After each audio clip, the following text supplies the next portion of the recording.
Welcome, everyone, to Brown Bag Bets. Powered by BetSperts, we are your daily dose of quick hit handicapping and sports betting picks. I'm Alex Christensen, and joining me always, staying hydrated, Mr. Andy Molitor, off a wonderful deep dive last night. That was really spectacular with Mr. Benjamin there. Yeah, that was a good get. I was excited. We had kind of gone over who we wanted to talk about draft stuff. We'll probably do another draft one next week just because why not? We know plenty of people who are betting the draft pretty heavily or covering it heavily. That was a ton of fun. I'm very excited. It's kind of nice because, right now it's not like we have a bad golf tournament or a bad tennis tournament, but it's not the Masters. It's not a good golf or tennis tournament. You got Charleston too, and you got the rain out across the in the Atlantic there. It's lemons, limes, and oranges. I went with a citrus blend in my infused water today. It's the only way I can get. It's the only way I can get any sort of fruit in my diet. Masked Singer deep dive net. There will be absolutely no Masked Singer spoilers.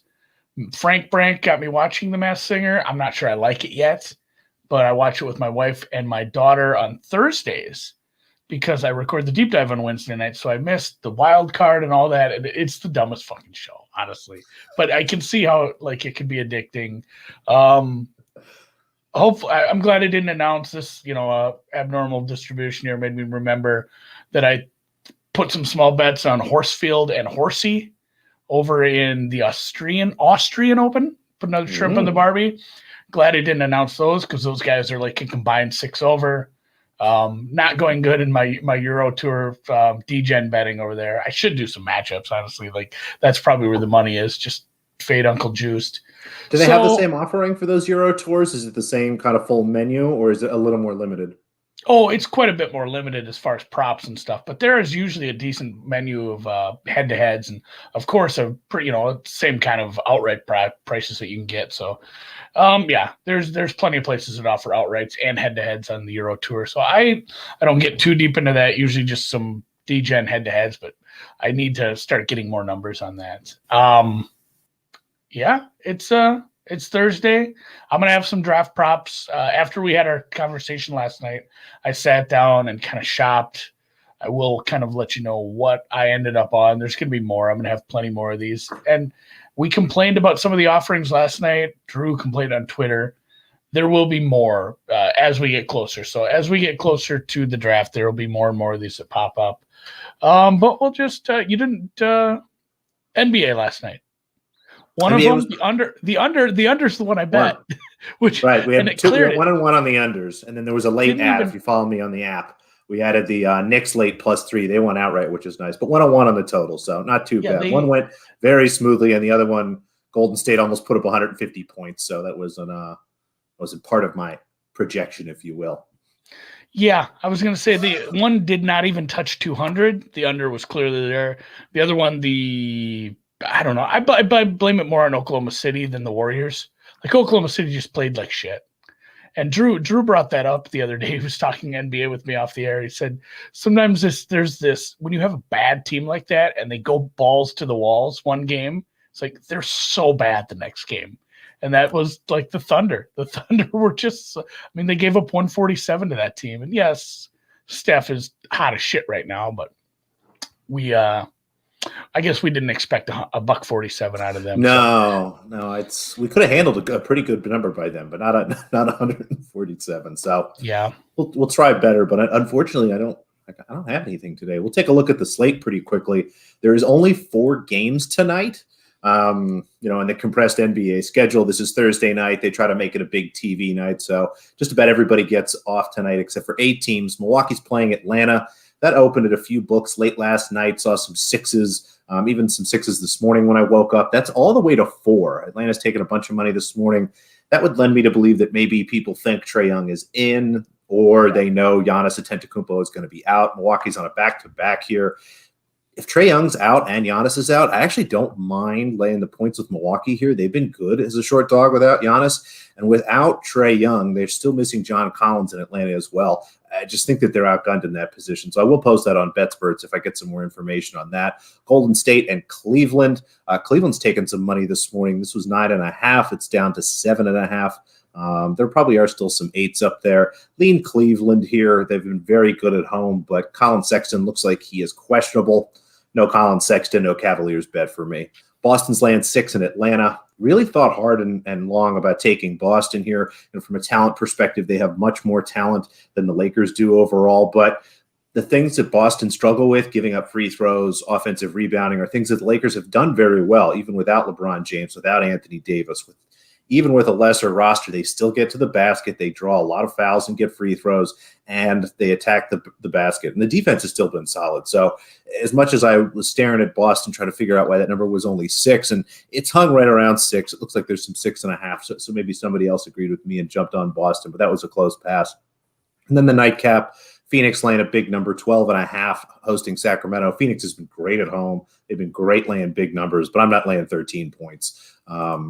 Just not interested in it. Sacramento's been very good lately. Both of these teams are playing a 3-4 here. So the number came out pretty close to my projection. But if you were to bet Phoenix just kind of blindly on some of these double-digit spreads at home, you do pretty well. So Phoenix or pass, but a pass for me. Yeah, some people got some nice numbers on there. Quick question from Nicholas Holt, 59. What point do you buy out of Heat Division? I'm not sure who you'd buy out with. Yeah, you can't. I mean, because they're behind. Three-horse race. Right, and they're behind. If they were ahead, maybe you'd have a chance to do that. I'm going to pull up the standings here right now, but last I looked, I think they're even a game and a half behind here, and they are either just started or entering this brutal stretch where they're going to play 8 games in 12 nights. So you just kind of have to ride or die with this Heat team. I mean, if they get to the point where they're a couple games ahead, maybe start to buy out for your original stake. Again, it all depends on, how much you have on it, but I think I'm just letting it ride. But even if I wanted to buy out, you're in a really bad position to do that. Yeah, I mean, they are a game and a half out. That's the thing too. Like, if you really aren't scared of the Hornets, you could. I found a Heat and Miami are both -105 at one place. Like, it's still you're still losing money on the deal. Like, it wouldn't be a true buyout. You'd lose some juice. So I don't know if you're real scared, but then what happens if the Hornets just keep horneting? You can't have that. And of course, you could take a small stake on 11-1. So yeah, you would have hoped Miami would have made up some ground here with the Hornets being injured, with Trae Young being out. It's pretty disappointing that Atlanta's 2 games ahead now. Again, Miami's the better team. They're finally starting to have their guys together. I hope that there's some sort of run left. If you are starting to feel hesitant, maybe one of the things you could do is just start looking at Miami's schedule. They have 1 game against Atlanta left, 1 game against Charlotte left. Maybe play Atlanta in that game, because if Atlanta wins that game with a lead or 2-game lead, I think that gives them the tiebreaker and, would give them a 3-game lead, right? They would add 1 for that win then. Maybe look at that spot, but otherwise it's not a great spot. We got to cross our fingers and hope that Spoelstra can figure this out. And with everybody finally healthy, even though Oladipo's out, they've kind of got pretty much everybody they had last year except Olynyk. Maybe they finally have some time and the right roster to start to put some of these things together. But, I still believe. I believe. And yeah, I'm riding it out, so I'm not worried. As I did talk about earlier, we had Benjamin Solik on the deep dive. Our family. It's in the BetSperts, powered by BetSperts family of podcasts and shows. So, and I'm on it, so I definitely will promote that. But came up with some bets off that. Mr. Solik talked to me. My top 10 is starting to solidify. I did some half. I'm excited for you to get there. I did some shopping. on this. Yeah, I'm very, very convinced of it's not Mac Jones at 3. I could be talked into some Lance. I could be talked into Lance at 3. I'm very, very convinced it's Justin Fields at 3.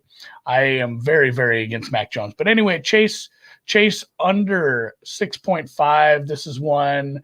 I just went and looked at the legal books. There's a lot of you can find better prices than this, but I'll just give you the stuff in the legal books right now.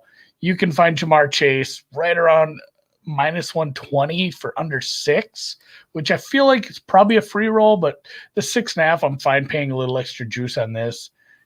He's going 5 or 6. Like, if he goes 7, shame on me, but this is where I'm landing. I'm putting my stake in the ground, especially after we talked last night.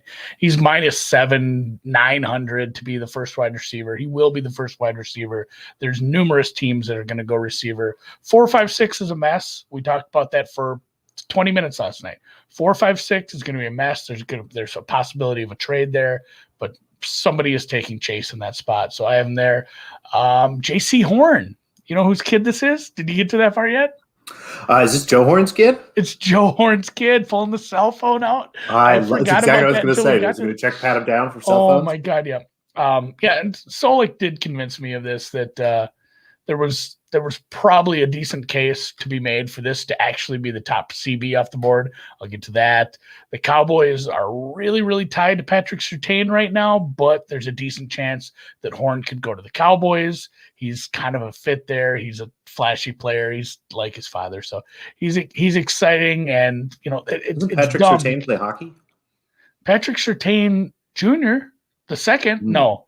Okay. I don't know. Don't confuse me with hockey players. I know like one hockey player, and he retired a while ago, made a daughter, married a golfer. JC Horn, though, we talk Cowboys and Eagles, both going to be cornerback hungry. It's going to depend what the Cowboys do there with what the Eagles do. The Eagles also need receivers, but I can see the Eagles grabbing Horn there at their spot. So I like under 13 quite a bit. I think he could go 10th. I already spoke about Mac Jones over 3.5. This is one I like quite a bit at a plus number. I'm digging that. And then I did my full mock. I won't release that yet because it's going to be tweaked a little before we get there. But Drew and I will both do full mocks again. That was a fun, humbling experience, I'd say. Like trying to do that, it is very, very difficult. Once you get 20 deep, it's like, all right, now I'm just guessing, and I don't know how I make this right.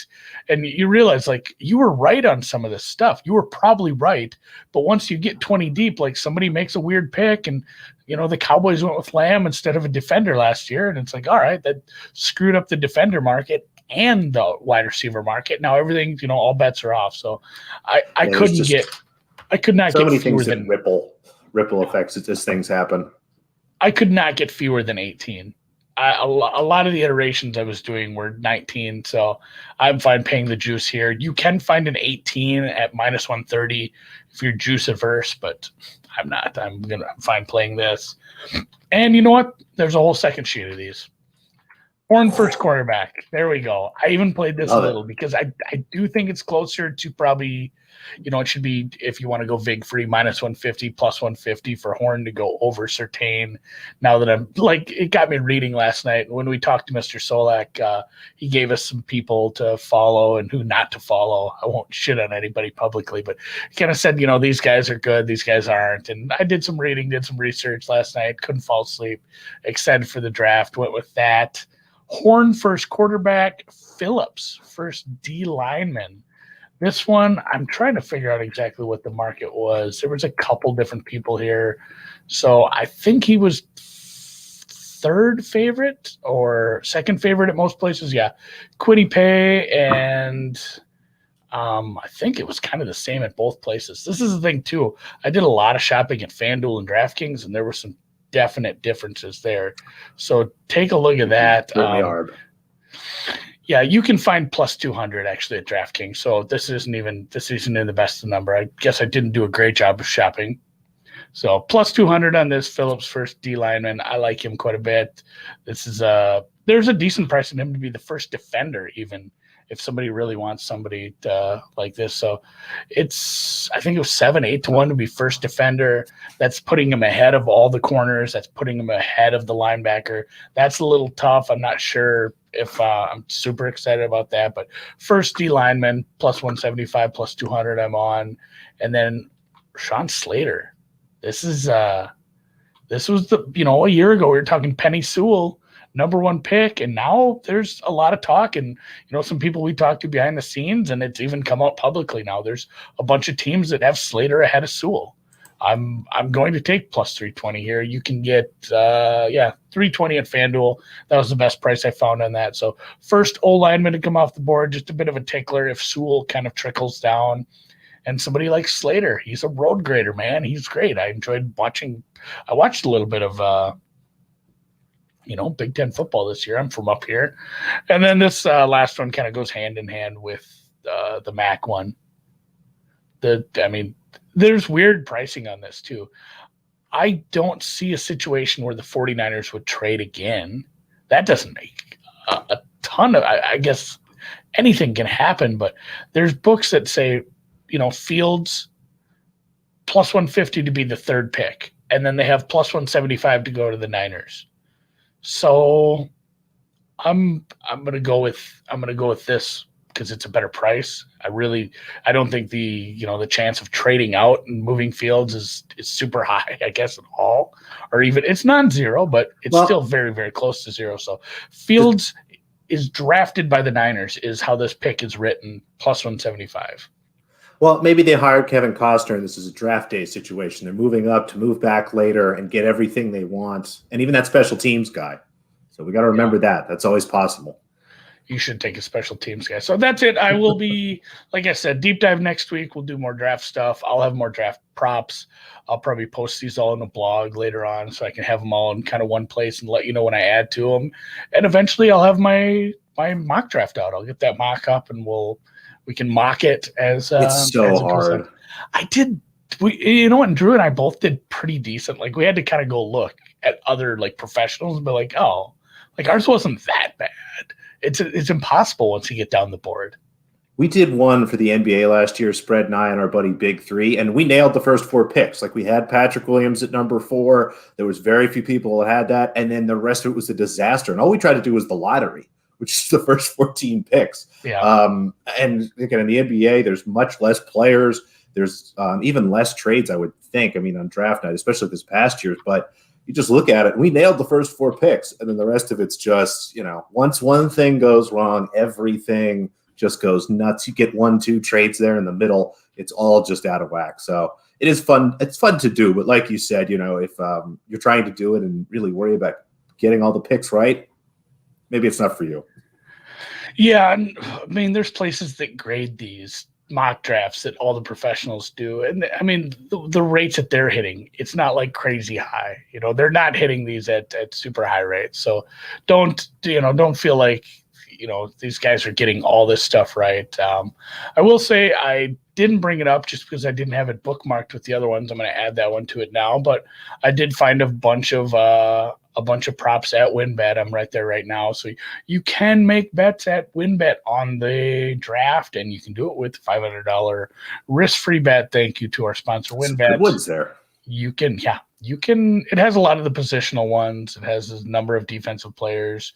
You can play that too. The same thing, under 14.5 is the same as over 17.5. So I guess unless there can't be a special teamer in the first round. We're not going to have a Grammatica. That's just not something that happens anymore. But I would think if you were looking at 17.5, 14.5 under is the same thing. You can get minus 150 on under defensive players. Maybe that's the way to look at this. And they have a bunch of different players and they're over under. So go check that out and let's tidy this thing up.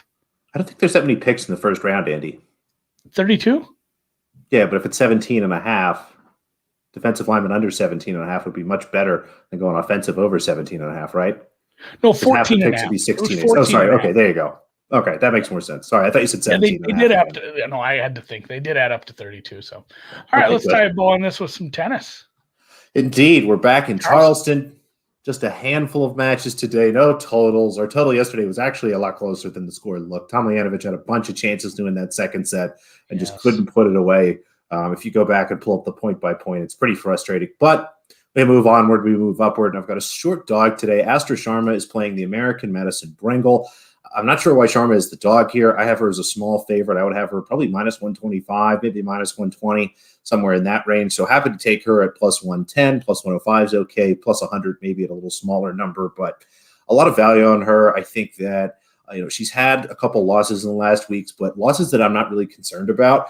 She loses in 3 sets to a good player in Miami, loses to a great player in Guadalajara. Yes, there was one loss, I can't remember if it was last week or in another one of the Mexican tournaments that, wasn't the best loss in the world, but she's 5-3 with 2 losses. I'm not too concerned about. She has much better numbers here than Brengle. I think Brengle's getting some respect, kind of given that she has a little bit of a name, a little bit of maybe a home court advantage, being that she's from the U.S. and she is a seeded player here. Again, I'm just trying to come up for reasons why Brengle is favored here. It just doesn't make a lot of sense to me. So happy to take Sharma here, plus 110. Like the dog a lot in Charleston. She plays around 4:15, 4:30 Eastern time. So I've got a few hours to get that one in. Yeah, this afternoon. We'll talk about that tomorrow. See how it did. And everything else, my draft props obviously have a while before they're graded. And I will say, I was looking at WinBet while you were talking there, and you can get Jamar Chase under 6.5 for 140. So far, the best price I've found on under 6.5 for him, under 6.5 minus 140 over at WinBet. If you live in one of the 5 states where you can bet that at right now, and that'll do it for today. If you want to see more draft props, hit a thumbs up in the YouTube channel. Thanks for watching, listening, hanging, and supporting us, and we will catch you tomorrow for a Friday show.